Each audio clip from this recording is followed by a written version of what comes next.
He gave me his number and said hanging out with us was fun.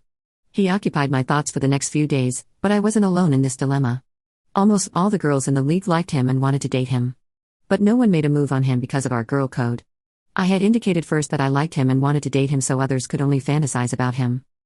Michael and I became friends, but he also became friends with Emma and my brother, Jack. The three of us hung out a lot, but after a few months, we started spending more time with each other. A year later, our friendship deepened, and I still hadn't asked him out even though I was fascinated with him. I didn't ask him out on a date because it didn't seem like he was into me. I didn't want to risk losing our friendship. One evening, we were having dinner at my place. I hadn't been with any other man since I met him because he was the one my heart yearned for. And I had never felt this way about any man. I looked into his eyes and realized I was in love with him. I couldn't help myself. I told him that I liked him and wanted us to be in a relationship. Shock flickered across his face, but he got over it quickly. He reached for my hands and hugged me. Michael told me he liked me a lot, but as a friend, and he had never entertained romantic thoughts about us. This was the very thing I was afraid of, losing our friendship. My heart was broken, but I assured him we would still be friends, and nothing would change. Michael said he wasn't ready to get into a relationship, and even if he were, it wouldn't be me. He hugged me, and before he left, he told me I was a wonderful person. 3 months later, I was in Emma's neighborhood and decided to check on her. It had been a while since I heard from her, and I wanted to know how she was doing. I pulled up in her driveway and knocked on her door, and it took her 5 minutes to open it.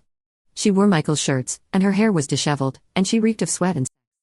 I started to apologize for ruining her night, and then a familiar voice came from her bedroom, asking who it was. Emma took a deep breath, and guilt flashed in her eyes as she responded that it was me.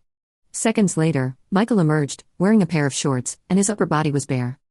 They told me they had been dating for 2 months, and I congratulated them. I forced myself to shut down my feelings for Michael because he was my friend and was dating my best friend.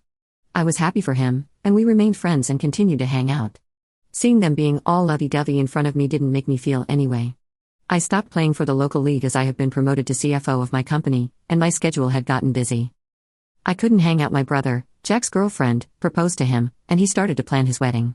He asked Michael to be one of her bridesmen, which rekindled their friendship. Jack loved to throw parties, and every one of them he had, Michael and Emma were there. We still joked and texted each other often.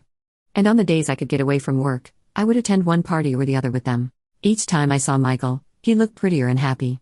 He'd give me a big hug, usually bigger than the one he had given me at a previous event. He'd ask me about work, and I'd do the same, and he'd tell me about his relationship with Emma. A few months after the last time we met, Emma and I were at a local pub when a man came in and kissed her. I was surprised, and I couldn't hide my anger when she introduced the man as her boyfriend. I left afterward and called Michael to find out what was going on between him and Emma, and he told me they had broken up. When I told my brother, he wasn't surprised.